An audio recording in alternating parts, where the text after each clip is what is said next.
Thanks for joining us. I'm Judy Simpson. As always, on the fourth Wednesday of the month, I'm joined by Mark LaBarr, conservation biologist for Audubon, Vermont. And today we're getting ready for winter bird feeding, and we're going to get an update on the storm damage at the Audubon Center. It's great to see you again. Always great to be here. Now, before we start talking about getting ready for winter with the birds, tell me about what happened at the center. So we had a wind, Yes, as you know, and many people know here in Vermont. And you know, Audubon is, over the years, we've had windstorms in various different parts of the center, but the center got hit really hard this time.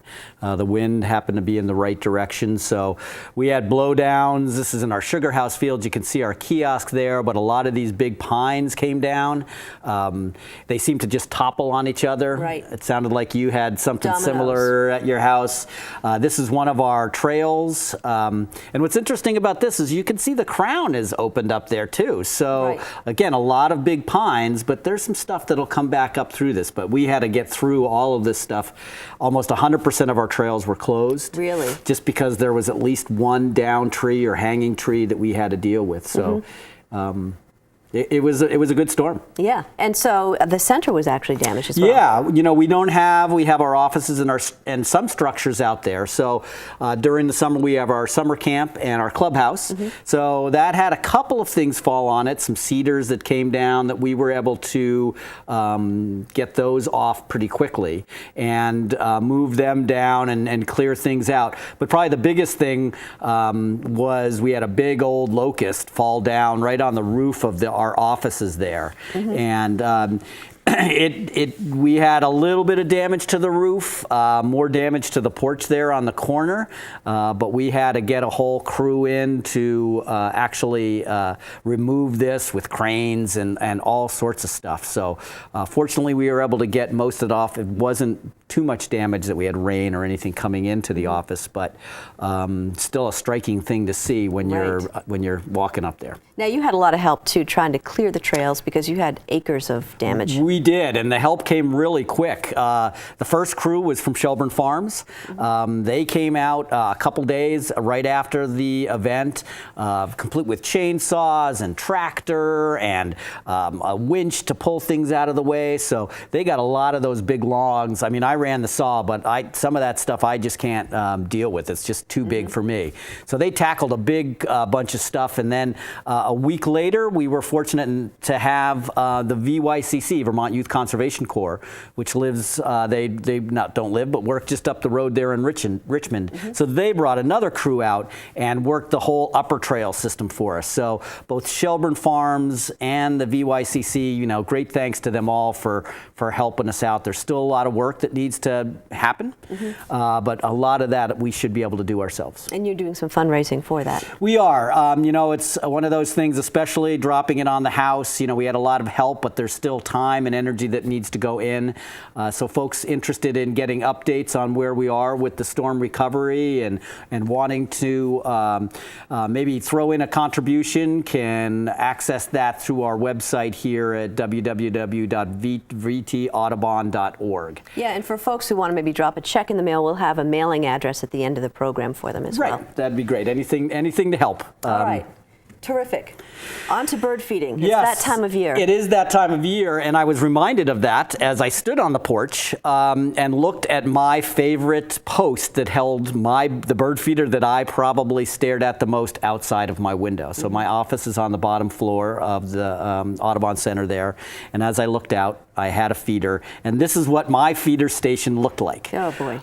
This is that big locust that came down, and you can see it did damage there on the porch. It also took out my feeder pole. So as you brought up earlier, I now have an opportunity to maybe try something new. Yeah. You know, I'm in one of those unique jobs where looking out the window at your feeder is considered a positive thing, or at least I consider it a positive Exactly. thing. It's not, there's no lost productivity there. Right. All right, what do you want to start with? So, you know, we go through the usuals. And this is the type of feeder right here, which I actually had outside the window. Your classic hopper feeder. This is the feeder that has that nice clear front there that you can see how much seed you have. You can open it. They come in various different sizes This isn't the biggest one, but you can put your seed in through the top. This one is nice, and mine, the one that I used to have there, had the suet baskets right on the side. So not only do you get seed feeders, but you also get the birds that use the suet, like the nuthatches and things of that sort. And then this one also has a screened bottom that you can see there too, and that helps.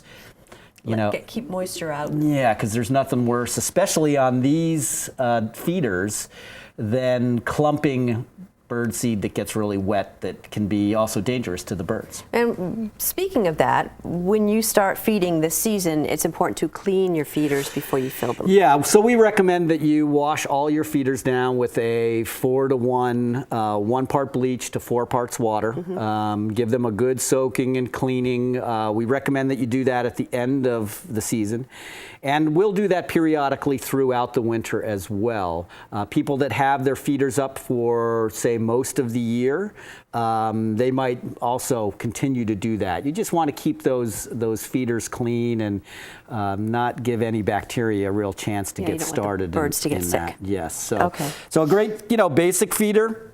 Disadvantages, a little bit harder to clean than the next one, which is our tube feeder.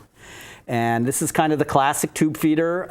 It is, again, easy to see the food in there. It has small little ports that birds can sit on and they can feed on. And it's easy to almost take this and put this into a 5-gallon pail and dunk it right down into that bleach solution so you can clean it out. Easy to clean, yeah. Yeah, and these ports are designed for chickadees and the like.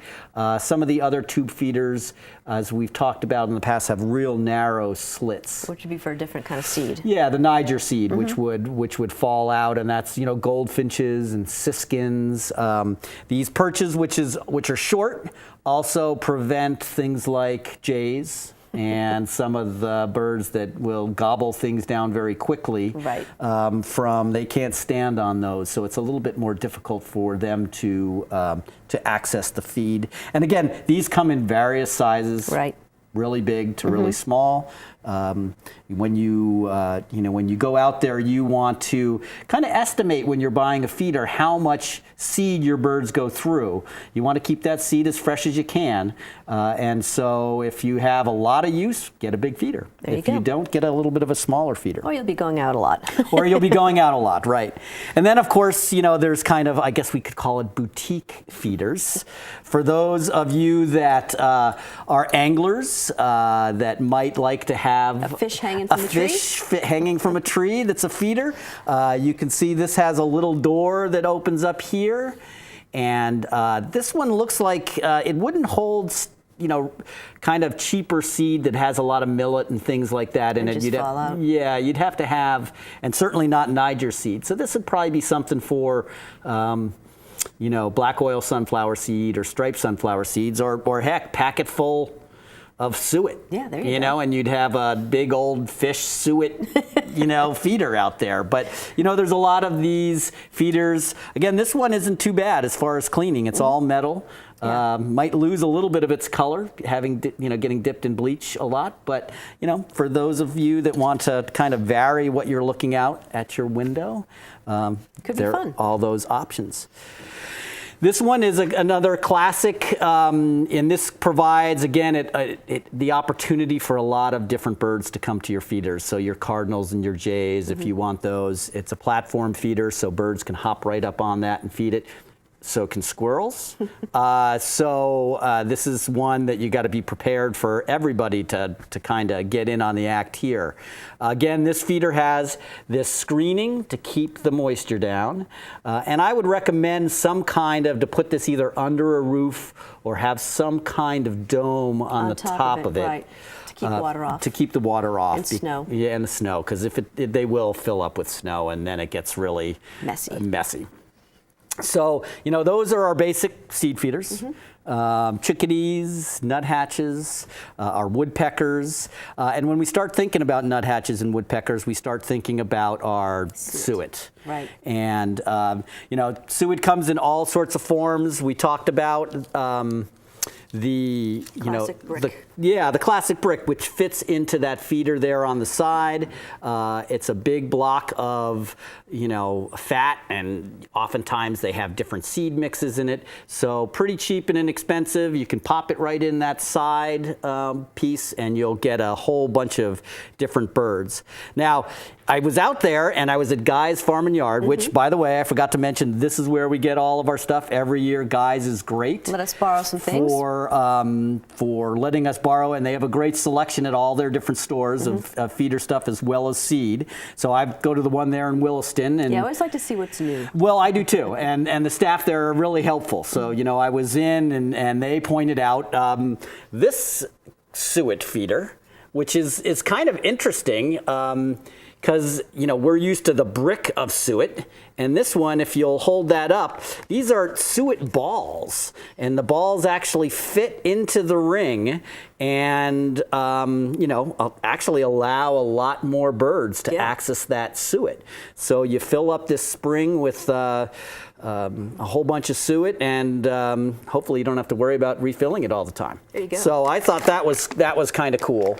And then, of course, if you're in a tropical locale, like southern Vermont, right, you can actually get the coconut Suet Feeder.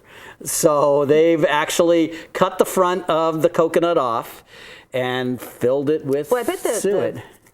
Birds would love hanging on that, though. You're right. Now that I think about it, I hadn't really thought about that it gives them a grip in a place that they can to access the suet. Now, once the suet gets back in there, they have to finagle it a little bit more. But, so I thought that was a cool one. We might actually I might try that at my new window and see what happens there.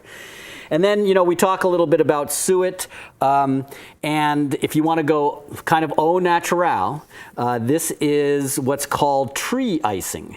And I think I've talked about this before. This is intriguing. So it's peanut butter and suet, and you can basically just, smear it. Smear it. Up the tree. So, I was talking about that locust tree that came down. Now, it has really grooved, deep bark. Yeah. So you could probably smear this all over that tree, and if you wanted to get creative, take a handful of seeds, smash it right in there, and all of a sudden your tree becomes the Suet Feeder. And I love it. It comes with a little applicator. Yes, they do have feeders that have a whole bunch of holes in them that you can smear it with. But I thought this was kind of cool just because...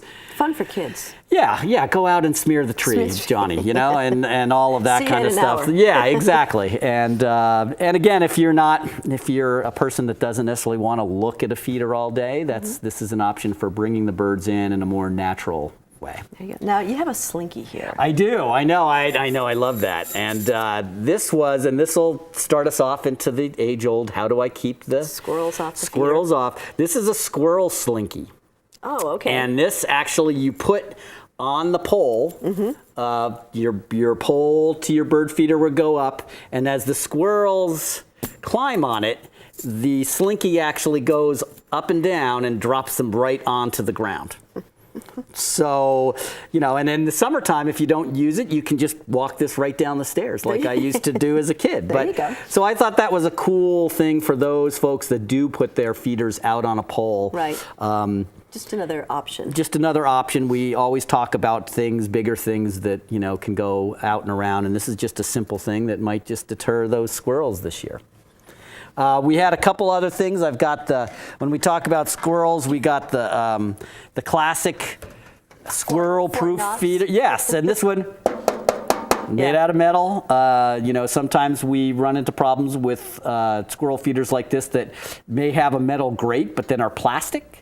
And so, they could chew right in. Yeah, and they can get right in there. So I thought this one, and what caught me here was the fire engine red. It just had lots of feeders are green, and they have kind of that. So birds can get in and out, but squirrels can't. Right, exactly. Now, again, some of the bigger birds aren't going to be able to. Right. So you're looking at mostly chickadees and nuthatches and things like that can get through this small hole here in the front. But sturdy. Very. And it holds a lot. which is another another big piece. Now, we should mention that if you have any bird-related questions for Mark or you need to get in touch with him, you can reach him at 255 Sherman Hollow Road in Huntington. The zip code is 05462. You can also email your questions to Mark. His email address is mlabarr@audubon.org. And also, if you want to send a contribution, you can send it in the mail to the Audubon Center at that same address, which would be very handy. Well, thanks again for having me on, and hopefully another show we'll get a chance to talk about some of the other stuff. Awesome. Thank you so and much. Thanks to Guys Farm and Yard. Yes, absolutely. That's our program for today. I'm Judy Simpson. I'll see you again next time on Across the Fence.